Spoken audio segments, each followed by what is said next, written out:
Ողջույն հարգելի հեռուստադիտողներ, Եվրոմեդիայի տաղավարում այսօր հյուրընկալել ենք Հայաստանի Հանրապետական կուսակցության գործադիր մարմնի անդամ Էդուարդ Շարմազանովին։ Շնորհակալ եմ, պարոն Շարմազանով, մեր հրավեր ընդունելու համար։ Պարոն Շարմազանով, իշխանությունները մեղադրում են ընդդիմությանը ռազմական հեղաշրջման փորձի եւ ահաբեկչության համար ու այս փաստով, այս հիմքով անգամ հոգեվորականներ կան կալանավորված օրեր առաջ ականատես եղանք մի երևույթի, որը ցանկացած բանական մարդու մոտ զայրույթ ու այսպես հույզեր արթնացրեց խոսքահացականների ներխուժումն է մայրաթոր, որը աննախադեպ երևույթ էր ըստ էության։ Դուք ընդդիմադիր այսպես ասած կարկառու ներկայացուցիչներից եք, ձեզ համար հասկանալի է թե ինչ պլանի մասին էր խոսքը, ինչ ծրագրի մասին էր խոսքը, ահաբեկչություն ու քննչականի տեսանյութերը, ձայնագրությունները, որքանով էր վստահելի ձեզ համար։ Բարև ձեզ, շնորհակալ եմ հրավերի համար։ Նախ որպես պետական գործիչ, որպես պետականամետ ու ազգային կուսակցության ներկայացուցիչ, պարզ է, որ հանրապետական կուսակցությունը ես ինքս միշտ էլ քաղաքական պայքարում բացառապես քաղաքական եղանակներով իշխանափոխության կողմնակից ենք։ Թե ընդդիմություն եղած ժամանակ հիմա, թե իշխանություն եղած ժամանակ մենք պետությունն եւ պետականությունը ցնցումների տանելուն դեմ ենք եղել։ Բայց մշտապես կամ հիմնականում ցնցումների Հայաստանը տարել է այսօրվա վարչապետը, որը իր ծայրահեղ անհանդուրժող քաղաքականությամբ ատելություն սերմանելու քաղաքականությամբ Հայաստանի քաղաքացիներին բաժանել է սևերի եւ սպիտակների եւ այն ատելության մթնոլորտը, որ կա մեր երկրում, դա արդյունք է Նիկոլ Փաշինյանի եւ նրա ԿՊԱ-ական խմբակի հակապետական քաղաքականության։ Ինչ վերաբերում է կոնկրետ այս դեպքի հետ կապված, կա քննչական կոմիտեի հայտարարություն, մինչև հետ եղել են Նիկոլ Փաշինյանի, նրա հետ շահկապված լրատվամիջոցի, ԿՊԱ-ական պատգամավորների հայտարարություններ,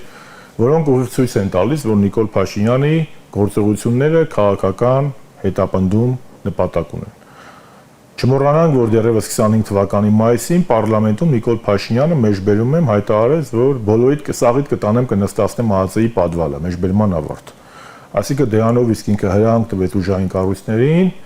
ընդդիմախոսներին լռեցնելու եւ ԱԱԾ պատվալ ուղարկելու։ Մյուս կողմից կա նաեւ փաստաբանական խմբի հայտարարությունը, կա ամեղության կանխավարկած եւ կա ըստ փաստաբանների ողջամիտ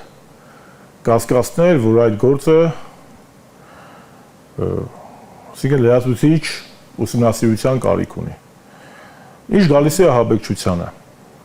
Ուզում եմ հիշեցնել, որ 16 թվականին, երբ որ ՊՊՑ գունդը գրավվեց եւ ոստիկաններ սպանվեցին, ընդդիմադիր պատգամավոր Նիկոլ Փաշինյանը այն եզակիներից էր, ով չդատապարտեց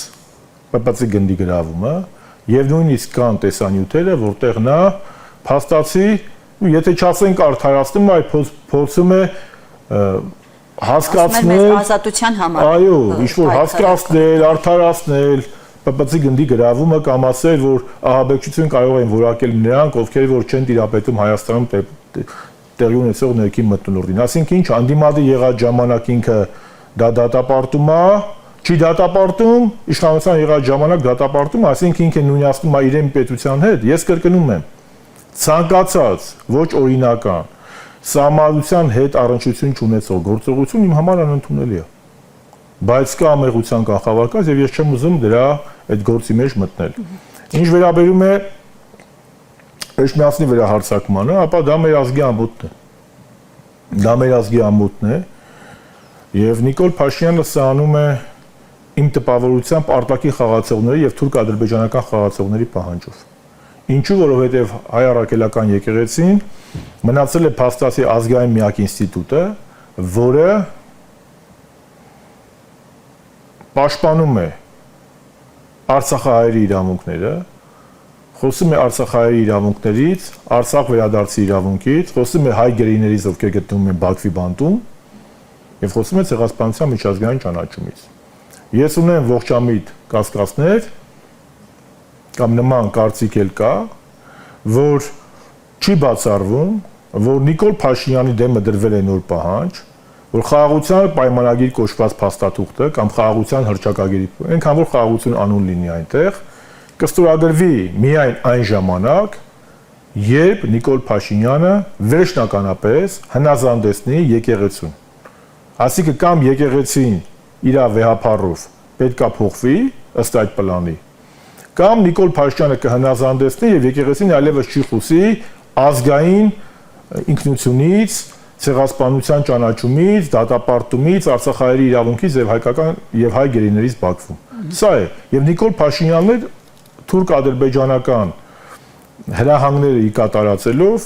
եկել լծվել այդ գործին, որովհետեւ դա օդ ու ջրի պես իրեն 26-ի ընտրություններից առաջ անհրաժեշտ է ինչ, անհրաժեշտ է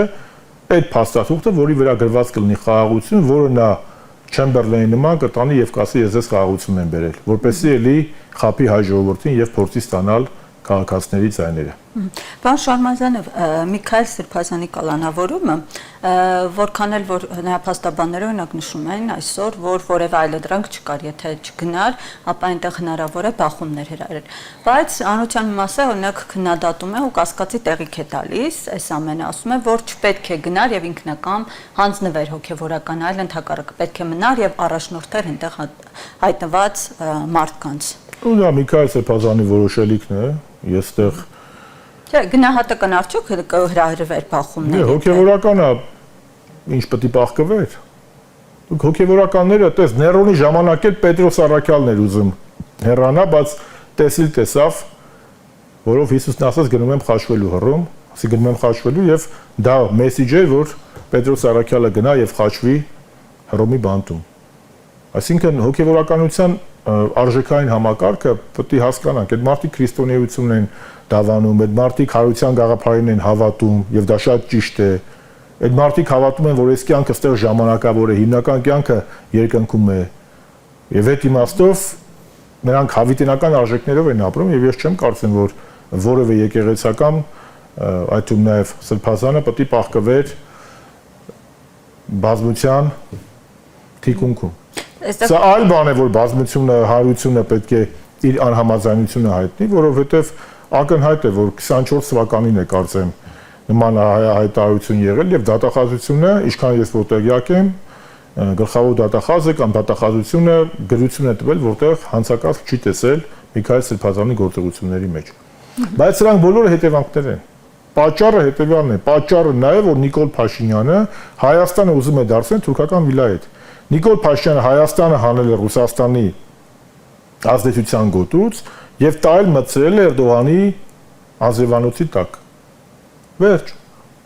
Եվ կա մի ազգային կառույց, որը ընդվզում է դրա դեմ։ Դա եկեղեցին է։ Եվ ինքը պետք է այդ օրակարգը ներկայացնի եւ օգտագործի իր բոլոր լծակները։ Այսինքն այստեղ սա պայքարը հայ մնալու, հայկի ժառանգ մնալու եւ բելի վերածվելու միջև։ Սա էլ ընտրություն։ Սա յուրաքանչյուր հայ մարդու ընտրությունն է։ Եվ այդ ընտրությունը պետք է ոչ թե ամեն մեկը լուռ իրատունը կատարի, այլ ամեն մեկը իր ակտիվ գործողությամբ, եւ կողմը եւ դեմը։ Պարոն Շարմազանով, Միքայել Սրբազանը նաև այսպես կարելի ասել հրաժարվեց քաղաքական դիսկուրսի մեջ մտնել, ընդդիմադիր Հայաստան խմբակցությունները առաջին առաջարկել նրա թեկնածությունը, պատիվ ունեմ նել պատրաստ էր կարծես միանալ, բայց նա չցանկացավ այս քաղաքական դիսկուրսների մեջ մտնել։ Սա այս քայլը ձեր մեկնաբանությունը սրա վերաբերյալ ճիշտ էր արդյոք թե Ես միշտ էլ կողմնակից եմ եղել, որ հոգևորականները վարչապետի թեկնածու չլինեն։ Հոգևորականները կարան առաջնորդեն ազգային շարժումը, բայց որպես վարչապետի թեկնածու սա է մասնավոր կարծիքն է։ Դուք գիտեք, որ պատիվ ունեմ խմբակցությունը, որի падգամավորների մեծ մասը հանրապետական կուսակցություն են ներկայացնում, պատրաստ են եղել ստորագրել այդ փաստաթղթի տակ Վեհապար Հայրապետի եւ Միքայել Սրբազանի համաձայնության դեպքում։ Ինչու Վեհապար Հայրապետի, որովհետեւ եկեղեցու ներքին օրենքներով կամ որոշումներով ցանկացած arczepiskopos, որը պետք է զբաղվի պետական եւ քաղաքական գործունեությամբ, պետք է ունենա նաեւ Վեհապարի օրհնություն, ասենք, թույլտվություն, ասենք, այդպես պետք է լինի։ Ես ունեմ իմ կարծիքը։ Ես գտնում եմ, որ այո, շատ նորմալ է, որ որպես Հայաստանի Հանրապետության քաղաքացի հոգեվոր դասը մասնակցում է ազգային կյանքին, իր անհամաձայնությունն է հայտնում հակահայկական եւ թրքահպատակ քաղաքականության նկատմամբ, բայց թող ներեն ինձ բոլորը, ես որևէ բարձրաստիճան, որ կամ ոչ բարձրաստիճան հոգևորականի, որպես գործադիրի ղեկավար առաջադրվելու գաղափարը այդքան կողմ չէ։ Բագրատ arczepiskopos-ի դեպքում էլ կան համաձայնությունը հայտնել, թե նա արդեն պաշտոնապես հենց հարթակից հայտարարել։ Դե դա անցած թեմա է, իմ սկզբունքները չեմ։ Ինչու եմ հարցնում, որտեվ այսօր օրինակ իշխանությունները այսպես են ասում, որ Բագրատ Սրբազանը այդ իր ահաբեկչությունը, ինչպես իրենք են, հա, նշում։ Բերեք ընդունենք ամեղության կանխավարկածը։ Բերեք ընդունենք ոչ մի կաթողիկոսի օրհնություն չի եղել, թող միացույց տան, որ կաթողիկոսի օրհնություն ա եղել որևէ բանի։ Կաթողիկոսը օրհնություն ա տվել, որպեսզի Բագրատ Սրբազանը 2024 թվականի մայիսին լինի Տավուշի ժողովրդի կողքին, որից իր հայրենիքը խլելուս են եղել։ Իր հոտի կողքին, իր ժողովրդի կողքին։ Սա մեկ էլ կաթողիկոսն ու եկեղեցին շատ հստակ հայտարարել են 20 թվականին, որ Նիկոլ Փաշինյանից ակնկալում են հրաժարական։ Ինչու՞, որովհետև Նիկոլ Փաշինյանը չի կատարել իր վրա դրված պետության գործադիր իշխանության ղեկավարի պարտականությունները,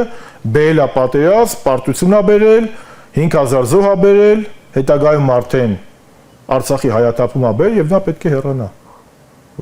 Այսինքն Սուրբ Էջմիածինը շատ հստակ ազգային հարցի շուրջ իր կարծիքն ասել է։ Իսկ ինչ վերաբերում է Բագրատ Սրբազանի շարժմանը, դե Պարոն Շարմազանով, այսօր իշխանությունները նաև մի հարց են օրակարգ բերել, գիտենք, որ այսօր էլ Նիկոլ Փաշինյանը հրապարակավ դիմել էր, ասում է պետք է հստակ հարցին պատասխանես, արդյոք հավատարիմ մնացել ես կաթողիկոսին է դիմում ուխտին, թե ոչ, եթե չէ, ապա պետք է ինքնակամ հեռանաս, այլ կերպ առաջարկում ձևավորվել։ Հարցը պետք է ուղղի ոչ թե Նիկոլ Փաշինյանը, այլ հայ ժողովուրդը պետք է հարցեր ուղղի եւ օրենքով սահմանված կարգով, սահմանության համաձայն հեռացնի Նիկոլ Փաշինյանի վարչապետի պաշտոնից։ Որովհետև Նիկոլ Փաշինյանն է խախտել, դրժել իր խոստումը։ Նիկոլ Փաշինյանն ասել է Արցախը Հայաստանը եւ վերջ, Արցախը ճանաչել է Ադրբեջանի կազմում։ Նիկոլ Փաշինյանն է ասել հաղթելու ենք, բերելա պատերազմ։ Նիկոլ Փաշինյանն է ասել, որ ինքը շուտ գիտեր, որ Արցախը ադրբեջանական է, բայց իմանալով դա ըստ իրան այդ 5000 երեխուն տայել է մահվան բերան։ Նիկոլ Փաշինյանն 20 թվականի հոկտեմբերի 19-ին հրաժարվել զինադադարից, որ առաջարկեց Պուտինը, ըստ որի Շուշին պետք է մնար հայկական, եւ իմանալով, որ ինքը պարտված է եւ որևէ հնարավորություն չունի հաջողություն գրանցելու, 19-ից հետո էլ այդ երեխեքին ուղարկեց մահվան բերան։ Նիկոլ Փաշինյանը պետք է պատասխան տա այն հարցերին, որ 21 թվականին ինքը ընտրությունների գնացել է Արցախի անջատում հանուն փրկության, Շուշի եւ Հադրութի դեօկուպացիայի ծրագրով եւ այդ ծրագրի լրիվ հակառակը արել, Արցախը ճանաչել է Ադրբեջանի կազմում։ Նիկոլ Փաշինյանը երբեք ոչ 18 թվականին, ոչ 21 թվականի ընտրությունների ժամանակ չի խոսել, որ անկախության հռչակագիրը պետք է փոխվի, որ ներածությունը պետք է փոխվի անկախության հռչակագրի, որը մեր պետության հիմքն է։ Իսկ Նիկոլ Փաշինյանը թող ինքը իրանից խոսա։ Ամբողջ աշխարհում ժողովուրդը ընդդիմություն է վարչապետին հարցեր տալի։ Նիկոլ Փաշինյանը դրժել է իր իսկ կողմից ստորագրված ազգային անվտանգության ռազմավարության ծրագիրը, ըստ որի Հայաստանի Հանրապետության կառավարությունը հանդիսանում է Արցախի ժողովրդի անվտանգության երաշխավորը։ Ինքն է ստորագրել այդ փաստաթուղթը։ Իսկ 23 թվականի սեպտեմբերին, երբ Արցախը հայաթափվում էր, Նիկոլ Փաշինյանը դրժելով իր իսկ կողմից ստորագրված փաստաթուղթը, իր ստորագրությունը, ասեց մենք չենք ներքաշվելու այդ գործընթացի մեջ։ Նիկոլ Փաշինյանն է հակահարցախյան գործողություն անում, հենց հիմա էլ նույն այդ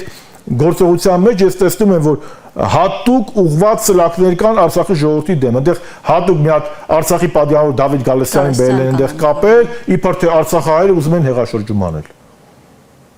Սա էլ է հստակ ուղղորդում է, որպեսզի Հայաստանի Հանրապետության քաղաքացիները ունենան բացասական վերաբերմունք արցախահայության նկատմամբ։ Նիկոլ Փաշինյանն է հայության տարբեր հատվածների միջև սեպ խրում։ Նիկոլ Փաշինյանն էր ասում 20 թվականի աշտանը, որ Թուրքիան գալիս է ավարտին հասնելու հայոց ցեղասպանությունը, իսկ այսօր դառել է Էրդողանի կամակատարը։ Ինքը անդադ շեշտում է, ասում է։ Ինքը իրա, եւ ասում Աստվածաշնչում ասում է քո աշկի գերանը չես տեսել, ուրիշի աշկի փուշտն ես տեսնում։ Սա մեկ, եւ մենք պետք է հարց տանք։ Ես հոգեվորականներին էլ եմ ասում, մեր քաղաքացիներին էլ ընդդիմադիր ազգային դաշտին էլ մտավորականներին էլ հերիքա պաշտպանվեք։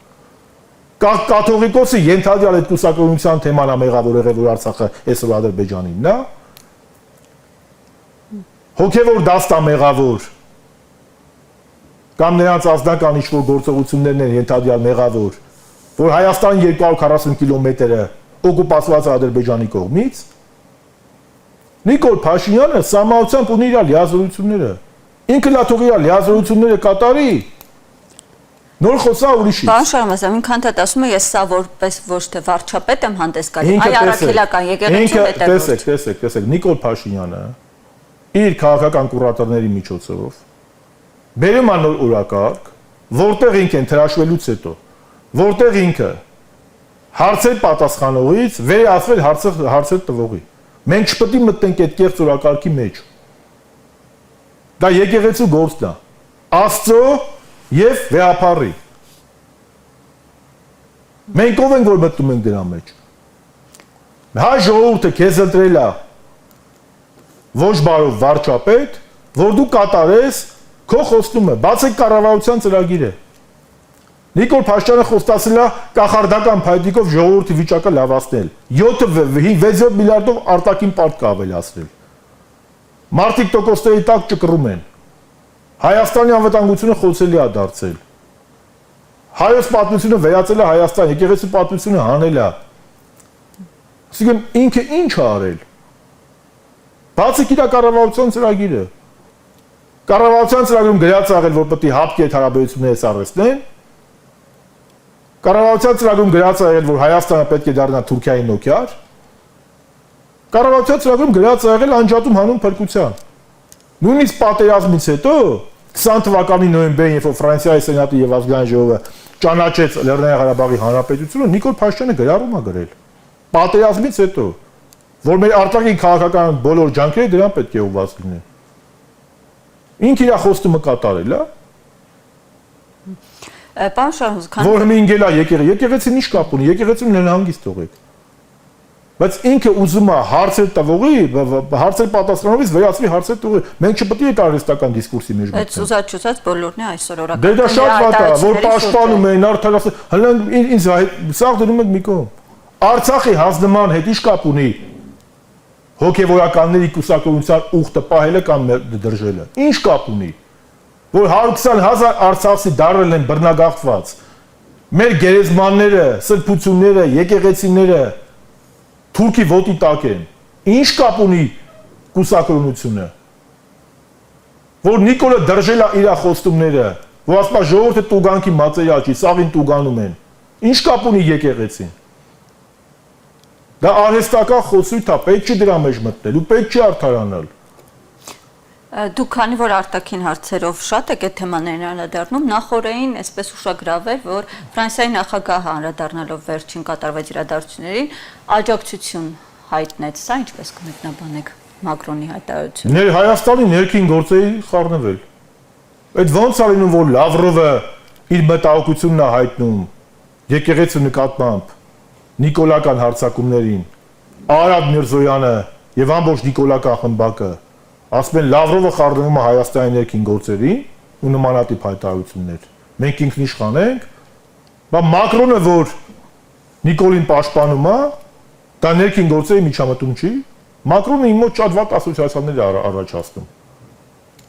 Ինչու՞։ Ինչու, որովհետև 22 թվականի հոկտեմբերի 6-ին Արցախի հանձնման քավորներից մեկն ինքն է եղել։ Ինձ այդ պատկերը նկար աչքիս առաջ է։ Էրդողան, Ալիև, Մակրոն, Շարլ Միշել, Նիկոլ Փաշինյան։ Այդքանով հավաքվեցին եւ հոկտեմբերի 6-ին Նիկոլ Փաշինյանին համոզեցին, թե ինքը սիրով արավ, չգիտեմ, Արցախը ճանաչեց Ադրբեջանի կազմում։ Մակրոնը որ մի աջակցություն, այն ժամանակ էլ էր աջակցում։ Ասպեր խրող եղիր, բան եղիր, համառ եղիր, համարցակ եղիր, համարցակորեն Արցախը հանձնեց։ Հիմա այլ համարցակորեն ինչ է Զանգեզուրի միջանց կոչվածի տալու վախտն է, թե Հայաստանը վերջնականապես Թուրքիայի տիրապետության տակ մտցնելու։ Պարոն Շարմազանով, հաջորդ շաբաթ, արդեն այս շաբաթ ազգային ժողով դատախազն է գալու, օրակարգում ընդդիմադիր Հայաստան խմբակցության ղեկավարին եւ քարտուղարի նկատմամբ քրեական հետապնդում հարուցելու հարցն է ու գիտենք մեղադրանքը ապօրինի հողատարածք ձեռբելու եւ Արծվիկ Մինասյանին էլ աջակցելու մասով։ Այս ամենը ինչից սկսվեք ու որքանով է իրավական այս ամենը, քանի որ օրինակ ընդդիմադիրների զրույցներում շատ են այսպես հայտարարություններում ասում, Աննա Վերթապետյանը այդպես էլ Նիկոլ Փաշինյանի խորհրդականից չդարձավ գլխավոր դատախազ։ Խնդիրը ամենևին ոչ Աննա Վերթապետյանի մեջ է, ոչ ընդդիմության մեջ է, խնդիրը Նիկոլ Փաշինյանի մեջ է եւ բոլորից մեջ է, ասեմ ինչի։ Երբ որ հայնեկի փրկության շարժումը եւ դիմադրության շարժումը իր նպատակին չհասավ, բավականին մեծ քանակությամբ առողջ մտածող մարդիկ ասեցին, որ գալու է ժամանակը, որ Նիկոլ Փաշինյանը սկսի ռեպրեսիաների փուլը։ Հիմա եկել է այդ ժամանակը, Նիկոլ Փաշինյանը սկսել է ռեպրեսիաների փուլը։ Պատմության քաջատեղյակ մարդիկ շատ լավ գիտեն, որ հեղափոխությունների ժամանակ նման փուլեր լինում են։ Ծայրահեղ հեղափոխականության։ Նման փուլ եղել է բոլշևիկների ժամանակ, նման փուլ եղել է ֆրանսիական հեղափոխության ժամանակ, երբ որ Յակոբինյանները կարճ ժամանակով եկան իշխանության։ Ես սկսեցին ավերել ու քանդել ամեն ինչ, Մաքսիմիլիան Ռոբեսպիերի գլխավորությամբ։ Նույնիսկ դրանք չխնայեցին իրենց երբեմնի ընկերոջը Դանտոնին, որը համարվում էր հեղափոխության ոգին, եւ գլխատեցին։ Պարզապես գլխատումից առաջ Դանտոնը երկու բան ասեց։ Ասեց, որ գլխատեք գլուխը ցույց կտակ ամբողջին, ինքը դրան արժանի է, մեկ էլ երկրորդն ասեց Մաքսիմիլիան, հաջորդը դու ես լինելու, եւ հաջորդը եղավ Մաքսիմիլիան Ռոբեսպիերը։ Այսինքն Նիկոլ Փաշինյանը մտել է Յակոբինյան փուլի մեջ, հեղափոխության, կոչվածի, որտեղ ինքը պետք է սրի անտագոնիզմը եւ պետք է ավելի մեծ թափով սկսի ռեպրեսիաներ։ Նիկոլ Փաշինյանը մաքրում է 26-ի ընտրությունից առաջ կամ թվացial խաղաղության պայմանագիր կոչված Հայաստանի ադրբեջանացման փաստաթուղթը ստանալուց առաջ իր բոլոր դիմադրության օջախները, լինի դա կուսակցություն, նախկին ղեկավարներ, հոգևոր հայրեր, սրբազաններ, վեհարան, վեհապար, թե մտավորականներ, որևէ կապ չունի, ինքը մաքրում է դաշտը, այդ թուրք ադրբեջանական նրան հաջողվում է, որովհետև որևէ դիմադրություն որպես այդպեսին իր ճանապարհին։ Դրա համար ես իմ Facebook-յան գրառում եմ արել, որ հայ ժողովուրդը պետք է ակտիվ դիրքորոշմամբ ցույց տա, որ ինքը ոչ թե ընտրում է ոսող բելին ծառայելու ճանապարհը, հավաքական կերպարի մասին, այլ Հայկ Նահապետի ժառանգ լինելու ճանապարհը։ Ամեն ինչ, բայց շատ բան մեր ձեռքերում է։ Մենք պետք է վերջո չէ ցույց տանք։ Հիմա հասկացանք, Նիկոլ Փաշինյանը վախի մեջ է բոլորին պահում եւ ժողովրդին վախեցնելով, որ եթե ինքը չլինի վարչապետ, կլինի պատերազմ, խաղաղ, թվացial խաղաղ Հայաստանը հազում է թուրքերին։ Մենք պետք է ինքներս որոշենք որպես Հայաստանի քաղաքացի։ Հայաստանը ուզում է դառնա Թուրքիայի կամակատար, ես երկրորդությանը դեմ չեմ։ Մեր իշխանության ժամանակ եղել է երկրորդություն ֆուտբոլային դիվանագիտություն, բայց առանց նախապայմանների։ Բայց նույն Նիկոլ Փաշինյանն էր ասում, որ 44 օրյա պատերազմում թուրքական բայրակթարներն են եղել մեր պարտության գլխավոր պատճառը։ Սա է, Նիկոլ Փաշինյանը առաջնորդվում է արևելյան հայտնի փիլիսոփայությամբ։ Այն ձեռը, որ չես կարող կտրել, պաչի եւ դիր գլխիդ։ Ինքը հիմա թուրք-ադրբեջանական ձեռքը չի կարողացել կտրել, պաչում է եւ դնում է գլխին, ինքն էլ դառնալով իրանց կամակատարը։ Մենք էլ պետք է որպես ազգ ցույց տանք, մենք պաչում ենք այդ թուրք-ադրբեջանական ձեռքը դնում գլխներից, թե չէ։ Սա է, ամեն ինչ շատ պարզ է։ Իսկ ձեզ համար հասկանալի է մեր մտավորականների եւ ինտելիգենցիայի դիրքորոշումը այս մասով։ Նրանց մեծ մասը կարծես այդպես խուսափում են մտնել այս դաշտ ու որևէ դիրքորոշում այդպես։ Կարիքը կա թե բոլոր ժամանակներում էլ հարմարվող մարդիկ եղել են, բոլոր ժամանակներում էլ եղել են մարդիկ, որոնք իրենց մասնագիտության մեջ եղել են լուրջ ասեր, բայց որպես քաղաքացիներ չեն ունեցել այդ համարձակությունը։ Ես չեմ ուզում ասել, որ այդ մարդիկ մտահոգ չեն, այդ մարդիկ չեն համամիտ են Փաշինյանի հետ, բայց միգուցե չունեն այդ համարձակությունը։ Չունեն այդ համարձակությունը, որ ես ոչ ուզում եմ մեղադրեմ, ես չեմ եկել այստեղ մեղադրել, ես ուզում եմ եկել եմ այստեղ ժողովրդին հերթական անգամ սթափության եւ արթնանալու կոչ անելու, որ ժողովուրդ ջան, եկեղեցու նկատմամբ այս հարձակումը, սա մեր վերջնական ամոթն է։ Բայց սա հետևանք է, սա պատճառ չի։ Պատճառը գալիս է դեռ 18 թվականից, երբ որ Բոլտոնը Փաշինյանին հանձնարարեց հրաժարվել պատմական գաղափարներից։ Արցախից հրաժարվել է, Ցեղասպանության միջազգային ճանաչումից հրաժարվել է, անկախության հռչակագրից փաստացի հրաժարվել է, մնացել է եկեղեցին։ Հիմա մենք էլ պետք է համոզվենք, շա ամեն ինչ շատ այնքան պարզ է։ Մենք էլ ենք Նիկոլի պես հրաժարվում, թե մենք հավատարիմ ենք մնում այն արժեքներին, որի վրա ստեղծվել է 91 թվականի սեպտեմբերի 21-ին հայոց երրորդ հանրապետությունը։ Իսկ այն որ եկեղեցին չի պարտվելու, իհարկե, եկեղեցին ինքը Աստծո եկեղեցի է։ Կարող է թվացial այսօր պարտվի, բայց ինքը հավիտենականության մեջ Աստված չի կարող սատանային պարտվի, էլի։ Կարող եկեղեցու սպասավորներ պարտվեն, ես պարտվի, բայց մենք չունենք այդ ժամանակը։ Մենք ժամանակը արդեն վաղուց անցել է։ Տեսեք, Նիկոլ Փաշինյանը սա նաև անում է Հայաստանի արտաքին քաղաքական վեկտորի փոփոխության պայմաններում։ Ակնհայտ է, որ Հայաստանի Հանրապետությունը ռուսական ազդեցության գոտուց շատ հանգիստ անցնում է դեպի թուրքական ազդեցության գոտի եւ տարածաշրջանում նայող է կարգվում Ռեջեփ Թայիփ Էրդողանը։ Նիկոլ Փաշինյանն էլ այդ նոր նայողին իր հնազանդությունն է ցուցաբերում։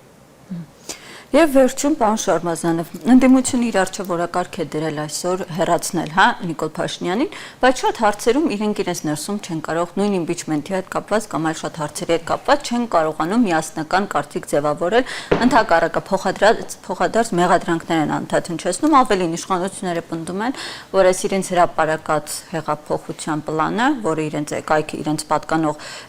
լրատվականն է հրապարակվել, հենց ընդդիմության ներսից են իրենց փոխանցել։ Ես չեմ ուզում իշխանության քարոզչական խայծը կուլ տալ եւ մտնել դա կեղծ թեզ է։ Դրա մեջ չմտնենք։ Ինչ վերաբերում է անհամաձայնության եւ միասնությանը։ Ես կարող եմ խոսել իմ կուսակցության փոխարեն։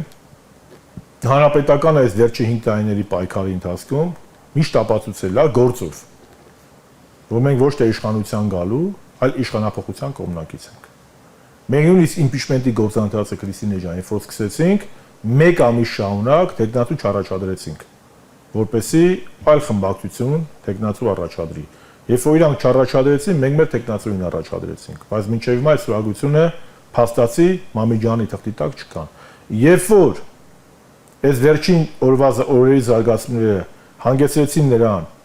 որ Հայաստան խմբակցությունը եւ անկախ պատգամավորները առաջադրեցին Միքայել arczepiskopos Աջապայանի տեխնացությունը,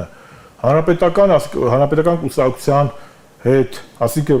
կազմ գտնվող, հա, փաստացի, որովհետեւ պատիվ ունեմ խմբակցության մեծ մասը հանրապետական պատգամավորներ են, հայտարարություն տարածեց խմբակցությունը, որ ասեց, որ մենք պատրաստ ենք մեր ստորագրությունը դնելու բնականաբար Վեհապար Հայրապետի եւ տեխնացուի համաձայնության դեպքում։ Ասիկը մենք պայմաններ չենք դրել։ Բայց մի բան է ակնհայտ, որ այս վերջին ամիսների պայքարը մի բան է ցույց տալիս, որ հանրապետականը ճիշտ է, մեր ընդդիմադիր գործընկերների մի մասը կամ մեծ մասը իրանք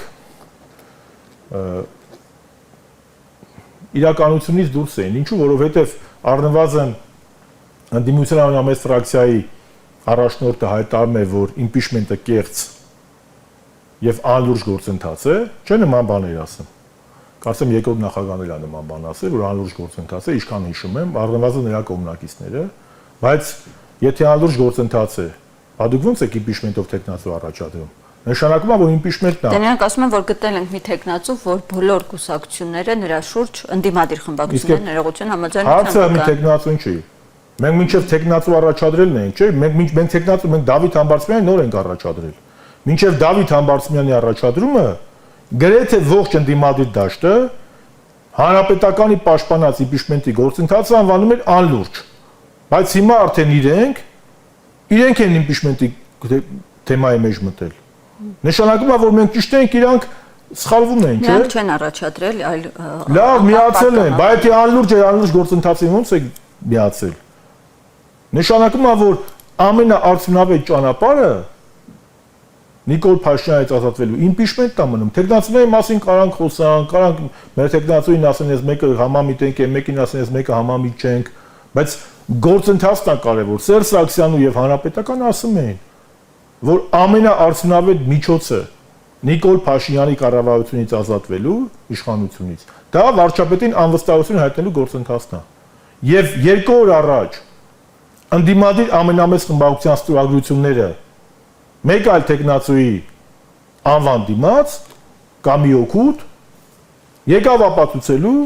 որ երրորդ նախագահ Սերժ Սարգսյան եւ Հանրապետականի քաղաքական ծրագիրը ոչ թե անլուրջ է, ինչպես իրենք էին ասում, այլ շատ է լուրջ է եւ ամենաարդյունավետ տարբերակն է։ Դրա մասին է խոսում իրանց հայտարարությունները։ Հետևաբար ես կոչ եմ անում բոլորին առաջնորդել ոչ թե իշխանություն գալու, ոչ թե չեղած պորտֆելները կիսելու, ոչ թե 26 թվականի ընտրություններին սպասելու, այլ ընդդիմադիր ազգային դաշտը միավորելու եւ օրենքով սահմանված կարգով սահմանադրության համաձայն, որի անունն է վարչապետին անվստահություն հայտնել կամ ինչպես շատ լայն հասարակությունն է ասում impeachment, այդ գործընթացով առաջ Պարոն արվում է։ Շարմազանով, լավ, ենթադրենք Հայաստան խմբակցությունը տվեց, բայց ԿՊ-ից են չէ ձայներ պետք է ոնց է այդ հարցը լուծելու։ Քանի որ ասեմ, ամեն ինչ երթով, օրինակ դուք կպատկերացնեք, որ նախկին դատախազներից մեկը, որը նախկին իշխանավորներին մեղադրող դատախազներ, էջմիածնում, այո, աղոտ կանի հոգևորականների հետ ընդդեմ իշխանությունների այսօրվա բռնի գործողությունների։